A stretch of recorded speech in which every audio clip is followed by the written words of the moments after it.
देखिए, जो राजनीति होती है, पॉलिटिक्स होती है, इसमें कभी भी जातिवाद नहीं आना चाहिए। जो ये राजनीति जो है वो एक सेवा करने का एक माध्यम है, जिसके माध्यम से हम छत्तीसगढ़ प्रदेश के शहर वासियों का, ग्रामीण वासियों का, यहाँ नागरिकों का हम सेवा कर सकें, उनको आगे बढ़ा सकें, प्रदेश को आगे बढ़ा सकें। तो इसके लिए इसमें जाति कहीं भी कैटेगरी नहीं होती, क्राइटेरिया नहीं होती।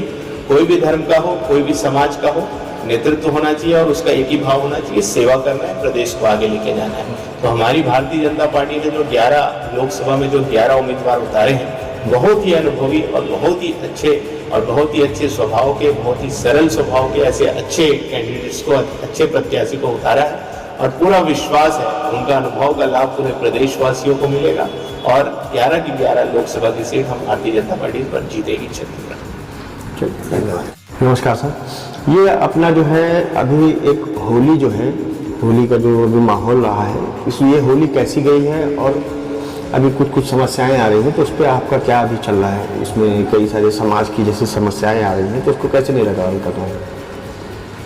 होली का त्यौहार एक बहुत अच्छा त्यौहार है, जिसमें हर कोई एक दूसरे से मिलता है, एक दूसरे से गले मिलते हैं, एक दूसरे के साथ भाईचारा के साथ, सद्भावना के साथ लोग इस त्यौहार को मनाते हैं और किसी प्रकार का भी किसी के एक दूसरे के लिए ईर्ष्या, द्वेष, दुश्मनी जो भी हो, तो सारी चीज़ों को ख़त्म करके लोग एक दूसरे को गले मिलकर होली की बधाई देते हैं। और ये वाला जो होली आया, बहुत ही शुभ रहा इस बार का छत्तीसगढ़ के लिए।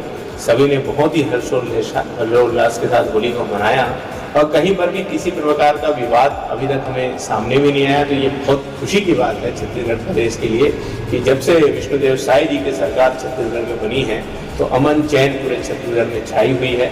और जो मोदी जी की गारंटी के तहत जो वादा किया गया था विष्णुदेव साय जी के द्वारा, हर एक गारंटी को लगातार पूरा किया जा रहा है और होली के त्यौहार में उन्हें उपहार स्वरूप सारे गारंटी को पूरा करते हुए तोहफा सभी जनता को मिला है।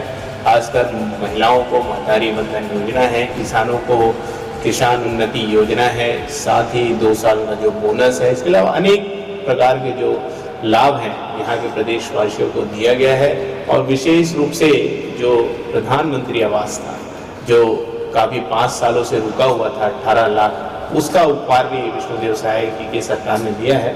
मैं पूरे प्रदेशवासियों को होली त्यौहार की बहुत बहुत बधाई देता हूँ, शुभकामना देता हूँ। साथ ही विष्णुदेव साय जी ने जिस प्रकार प्रदेश को आगे बढ़ाने के लिए काम कर रहे हैं, उनको हम सब सहयोग करें, उनके हाथ को मजबूत करें, यही आप सबसे मैं विशेष रूप से आग्रह कर रहा हूँ। और साथ ही भारतीय जनता पार्टी, आपको मालूम है कि हमेशा राष्ट्रवाद, देश को आगे बढ़ाने के लिए काम कर रही है, जिसके लिए विशेष रूप से नरेंद्र मोदी जी लगातार मेहनत कर रहे हैं। तो हम सब आने वाले समय में फिर से नरेंद्र मोदी जी का साथ दें, उनको आगे बढ़ाएं।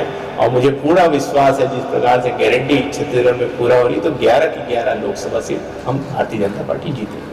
तो लोकसभा में जैसे भी प्रत्याशी जितने भी उतरे हैं, तो उन प्रत्याशियों को लेकर कई सारे एक आध 2 सीटों पे जो है ना आ रहा है कि यार ये सीट जो है ना SC की होनी चाहिए, ये सीट जो है क्योंकि जनरल की संख्या कम है।